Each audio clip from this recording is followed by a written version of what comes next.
എല്ലാവർക്കും സുഖമാണെന്ന് വിശ്വസിക്കുന്നു. അപ്പോൾ ഞാനിന്നിവിടെ എല്ലാവർക്കും ഇഷ്ടപ്പെടുന്ന നല്ലൊരു റെസിപ്പി ആയിട്ടാണ് വന്നിട്ടുള്ളത്. അതെന്തെന്ന് വെച്ചാൽ നമ്മുടെ ഉള്ളി കൊണ്ട് നമ്മൾ ഉള്ളിവട ഉണ്ടാക്കിയിട്ടുണ്ട്. പക്ഷേ ഉള്ളി കൊണ്ട് ബജ്ജി ഉണ്ടാക്കുന്നത് റയറായിട്ടേ ഉള്ളൂ. അപ്പോൾ ഞാൻ ഇന്ന് നമ്മുടെ ഉള്ളി കൊണ്ട് ബജ്ജി ഉണ്ടാക്കാമെന്ന് വിചാരിച്ചു. അതിന് പറ്റിയ ഒരു ചമ്മന്തിയും കൂടെ ഞാൻ വീഡിയോ ചെയ്യുന്നുണ്ട്. അപ്പോൾ അത് രണ്ടും എല്ലാവരും ഒന്ന് കാണണം. പിന്നെ വന്നിട്ട് നമുക്ക് ഈ ഉള്ളി ബജ്ജിക്ക്, അതായത് ഓണിയൻ ബജ്ജിക്ക്, പിന്നെ നമ്മൾ തേങ്ങ അരച്ച ചമ്മന്തി അത് വെച്ചും കഴിക്കാൻ നല്ലൊരു കോമ്പിനേഷനാണ്. പക്ഷേ മാക്സിമം നമ്മൾ ഈ തട്ടുകടയിലൊക്കെ പോയി ബജ്ജിയൊക്കെ കഴിക്കാനായിട്ട് വാങ്ങിക്കുമ്പോഴേ നമുക്ക് ഈ ചമ്മന്തിയാണ് തരുന്നത്, റെഡ് കളറിലുള്ള. അപ്പോൾ അതാണ് ഞാനിന്ന് ഉണ്ടാക്കാൻ പോകുന്നത്. അപ്പോൾ നമുക്കതെങ്ങനെ ചെയ്യണമെന്നുള്ളത് കിച്ചണിലോട്ട് പോയി നോക്കാം. ഓക്കെ. അപ്പോൾ ആ ഉള്ളി ബജ്ജി ഉണ്ടാക്കാനായിട്ട് ഞാനൊരു കപ്പ് കടലമാവ് എടുത്തിട്ടുണ്ട്. ഇതിൻ്റെ കൂടെ നമുക്ക് 2 ടേബിൾ സ്പൂൺ അരിപ്പൊടി ഉണ്ടല്ലോ, അതിട്ട് കൊടുക്കാം. അത് കഴിഞ്ഞിട്ട് ഇതിൽ 1 ടേബിൾ സ്പൂൺ മുളക് പൊടി ഇട്ട് കൊടുക്കുന്നേ, 1 ടേബിൾ സ്പൂണാണ്. അതുപോലെ തന്നെ 2 നുള്ള് സോഡാപ്പൊടി ഇട്ട് കൊടുക്കാം, 2 നുള്ള് കേട്ടോ, 2 നുള്ള് സോഡാപ്പൊടി. അതുപോലെ ഒരു 2 നുള്ള് കായപ്പൊടി ഉണ്ടല്ലോ, അത് 2 നുള്ള് ഇട്ട് കൊടുത്താൽ മതി. പിന്നെ കറി മസാല പൊടി വന്നിട്ട് ഞാനൊരു 1/4 ടീസ്പൂൺ ഇടുന്നു. നിങ്ങൾക്ക് അതിൻ്റെ മണം ഇഷ്ടമല്ല എന്നുണ്ടെങ്കിൽ നിങ്ങൾ ചേർക്കണ്ട കേട്ടോ, 1/4 ടീസ്പൂൺ ചേർക്കാം. എന്നിട്ട് നമ്മളിതിന് ആവശ്യമുള്ള സാൾട്ട് ചേർക്കണം. ഞാനിപ്പോൾ ഒരു 1/2 ടീസ്പൂൺ ഇടുന്നു. എല്ലാം കൂടി ഒന്ന് മിക്സ് ചെയ്യാം.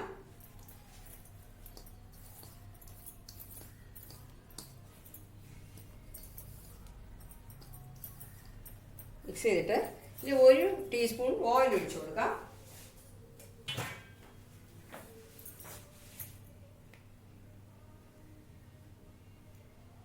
ഒരു ടീസ്പൂൺ മതി കേട്ടോ. ഇതെല്ലാം കൂടെ ഒന്ന് കുഴയ്ക്കാം. ഇനിയിപ്പോൾ ഇതിൽ കുറച്ച് വെള്ളം ഒഴിച്ച് നമ്മൾ ദോശയ്ക്കുള്ള ബാറ്റർ തയ്യാറാക്കുമല്ലോ, ആ പരുവത്തിലൊന്ന് കുഴച്ചെടുക്കണം. വളരെ ഈസിയാണ് കേട്ടോ. പെട്ടെന്ന് തന്നെ നമുക്ക് വീട്ടിൽ സവാള കാണും, പെട്ടെന്ന് തന്നെ വൈകിട്ട് ചായക്ക് ഇത് ഉണ്ടാക്കാനായിട്ട് നല്ല ഈസി ആയിട്ടുള്ള ഒരു സ്നാക്കാണ്. ഈ കട്ടയില്ലാതെ നല്ല രീതിയിലൊന്ന് കലക്കിയെടുക്കണം. ഞാൻ മാവ് കുഴച്ചിട്ടുണ്ട് കണ്ടോ, ഇങ്ങനത്തെ ഒരു കൺസിസ്റ്റൻസിയിൽ മതി. ഇനിയിപ്പോൾ നമുക്കിതിനുള്ള സവാള എടുക്കാം.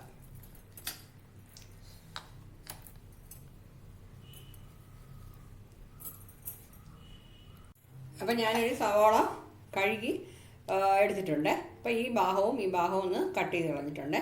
ഇനി നമുക്കിത് ബജ്ജിക്ക് കട്ട് ചെയ്തെടുക്കാം.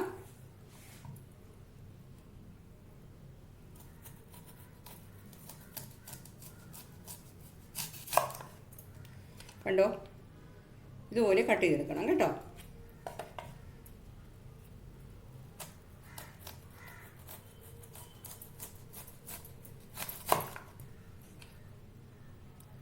ഇതുപോലെ ബാക്കിയുള്ള കൂടെ ഞാൻ കട്ട് ചെയ്യാം. നമുക്ക് 2 സവാള എടുക്കാം. ഞാനിപ്പോൾ ഒന്ന് നിങ്ങൾക്ക് കാണിച്ചു തരാൻ വേണ്ടിയാണ് ഇത് കട്ട് ചെയ്യുന്നത് ആദ്യമായിട്ട്. അപ്പോൾ കണ്ടോ, ഞാൻ ആ ഒരു സവാള ഇങ്ങനെ കട്ട് ചെയ്ത് വെച്ചിട്ടുണ്ട്. പിന്നെ വന്നിട്ട് ഇത് കട്ട് ചെയ്യുമ്പോൾ വളരെ സൂക്ഷിച്ച് വേണം കട്ട് ചെയ്യാനേ, കൈയും കൂടെ കട്ട് ചെയ്ത് കളയരുത് കേട്ടോ. മൂർച്ചയുള്ള കത്തിയാണെങ്കിലേ വളരെ സൂക്ഷിച്ച് വേണം കട്ട് ചെയ്യാൻ. അപ്പോൾ നമുക്കിനി ഓയിൽ ചൂടാക്കിയിട്ട് നമ്മൾ മിക്സ് ചെയ്ത് വെച്ചിരിക്കുന്ന ബാറ്റർ ഉണ്ടല്ലോ, അതിൽ ഡിപ്പ് ചെയ്ത് ഫ്രൈ ചെയ്തെടുക്കണം. ഇത്രയേ ഉള്ളൂ, വളരെ ഈസിയാണ്. അപ്പോൾ നമുക്കിത് ഫ്രൈ ചെയ്യാം. അപ്പോൾ ഞാൻ ഓയിൽ ചൂടാക്കാൻ വെച്ചിട്ടുണ്ടായിരുന്നു, ഓയിൽ ചൂടായിട്ടുണ്ട്. ഇനിയിപ്പോൾ നമ്മളിതുപോലെ ഒരു പീസ് ഒണിയൻ എടുത്തിട്ട് നമ്മളിപ്പോൾ മിക്സ് ചെയ്ത് വെച്ചിട്ടുണ്ടല്ലോ, പിന്നെ ഈ മാവ് മിക്സ് ചെയ്ത് വെച്ചിട്ടുണ്ടല്ലോ, ഇതിലൊന്ന് ഡിപ്പ് ചെയ്തിട്ട് ഓയിൽ ഇട്ട് കൊടുക്കണം. ഇത്രയേ ഉള്ളൂ.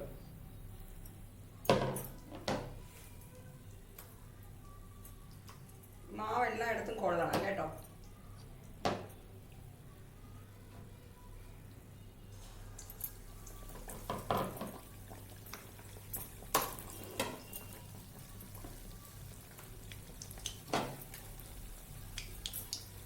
നമ്മളെപ്പോഴും ഉള്ളിവടയല്ലേ കൂടുതലായിട്ട് ഉണ്ടാക്കുന്നത്, ഈ ബജ്ജി ഉണ്ടാക്കുന്നത് കുറവാണ്. അതുകൊണ്ടാണ് ഞാൻ ഇന്നിപ്പോൾ ഇതെടുത്തിടുമ്പോൾ തീരെ നൈസായിട്ട് നമ്മൾ കട്ട് ചെയ്യുകയാണെങ്കിൽ അത് ലെയറായിട്ട് ഇങ്ങനെ പോകും. അതുകൊണ്ട് തീരെ നൈസായിട്ട് കട്ട് ചെയ്യാൻ നോക്കണ്ട. അപ്പോൾ ഞാൻ ബാക്കിയുള്ളതും കൂടെ ഇതിൽ ഇട്ട് കൊടുക്കാം. നമുക്കിതൊന്ന് മറിച്ചിട്ട് കൊടുക്കാം.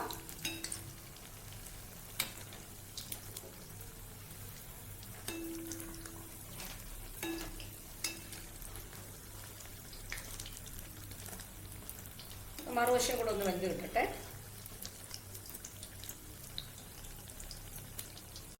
അപ്പോൾ നമ്മുടെ ബജി റെഡി ആയിട്ടുണ്ട്. ബബിൾസൊക്കെ ഏകദേശം അടങ്ങിയിട്ടുണ്ട്. നമുക്കിത് രണ്ട് സൈഡ് നല്ല രീതിയിൽ ചുമന്ന് കിട്ടിയിട്ടുണ്ട്. നമുക്ക് എണ്ണയിൽ നിന്ന് മാറ്റാം.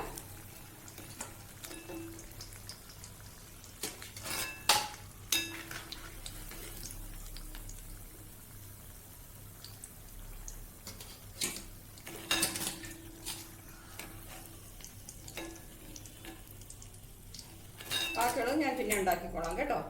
ഇനിയിപ്പോൾ നമുക്ക് ഇതിനുള്ള ചമ്മന്തി തയ്യാറാക്കാം. കണ്ടോ, നമ്മുടെ ഒണിയൻ ബജി സൂപ്പറായിട്ട് കിട്ടിയിട്ടുണ്ട്. അടുത്തതിനുള്ള ചമ്മന്തി നമ്മൾ എങ്ങനെ ഉണ്ടാക്കണമെന്ന് നോക്കാം. അപ്പോൾ ആ ചട്നിക്കായിട്ട് ഞാൻ ഒരു സവാള എടുത്ത് വെച്ചിട്ടുണ്ട്. ഇതിനി കട്ട് ചെയ്ത് നമുക്ക് മിക്സിയുടെ ജാറിൽ ഇട്ട് കൊടുക്കാം.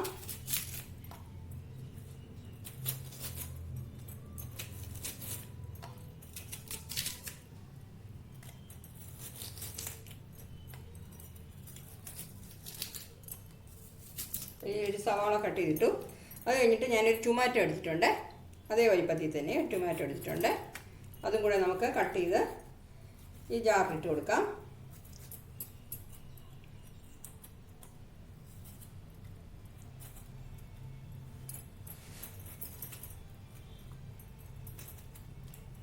ഇട്ട് കൊടുത്തു. ഇനിയിപ്പോൾ ഇതിൽ ഒരു 1/2 ടീസ്പൂൺ പിന്നെ മുളക് പൊടി ഇട്ട് കൊടുക്കാവേ. മുളക് പൊടി, കുറച്ച് ഉപ്പ് പൊടിയും കൂടെ ഇട്ട് കൊടുക്കാം. 1/2 ടീസ്പൂൺ ഇടുന്നു. നോക്കിയിട്ട് വേണമെങ്കിൽ ചേർത്തോളാം. 1/2 ടീസ്പൂൺ തികച്ചിട്ടില്ല. ഇനിയിപ്പോൾ ഇത് ഞാൻ മിക്സിയിൽ നല്ല രീതിയിൽ അരച്ചെടുത്തിട്ട് വരാം. അപ്പം ഞാനിത് അരച്ചെടുത്തിട്ട് വന്നിട്ടുണ്ട്. കണ്ടോ, ഇതിൽ ശകലം വെള്ളം ചേർത്താണ് അരച്ചത്. അപ്പോൾ ഇങ്ങനത്തെ ഒരു രീതിയിലാണ് അരച്ചെടുത്തിട്ടുള്ളത്. ഞാൻ കാശ്മീരി ചില്ലിയാണ് ഇട്ടത്, അതുകൊണ്ട് പിന്നെ നല്ല കളറുണ്ട്. നിങ്ങളിതിൽ ഇപ്പോൾ ഉപ്പും എരിവും കറക്റ്റാണോ നോക്കിക്കോണം. വേണമെങ്കിൽ കുറച്ച് ഉപ്പ് പൊടിയും മുളക് പൊടിയും ഇട്ടിട്ട് നമുക്ക് ഒന്നുകൂടെ ഇത് അടിച്ചെടുക്കാൻ പറ്റും.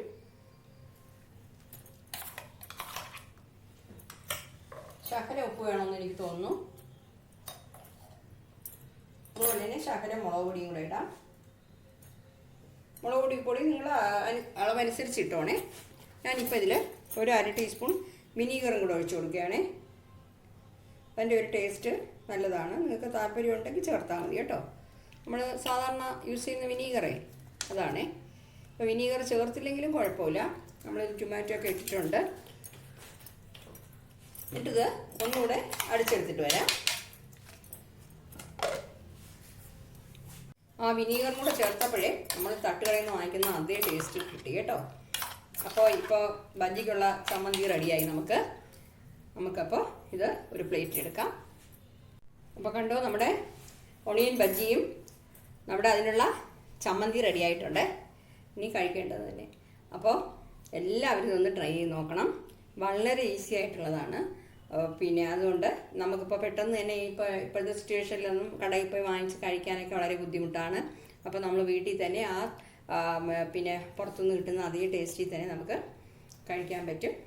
അപ്പോൾ എല്ലാവരും ട്രൈ ചെയ്ത് നോക്കിയിട്ട് ഈ വീഡിയോ ഇഷ്ടപ്പെട്ടെങ്കിൽ ലൈക്ക് ചെയ്യാനും ഷെയർ ചെയ്യാനും അതുപോലെ തന്നെ കമൻറ്റ് ചെയ്യാനും സബ്സ്ക്രൈബ് ചെയ്യാനും മറക്കരുത്. സബ്സ്ക്രൈബ് ചെയ്യുമ്പോൾ അതിൻ്റെ അടുത്ത ഒരു ബെൽ ബട്ടൺ കാണും. അത് പ്രസ് ചെയ്യുമ്പോൾ അതിൽ 3 ഓപ്ഷൻ വരും.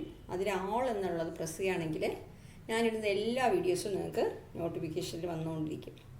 Okay, thank you.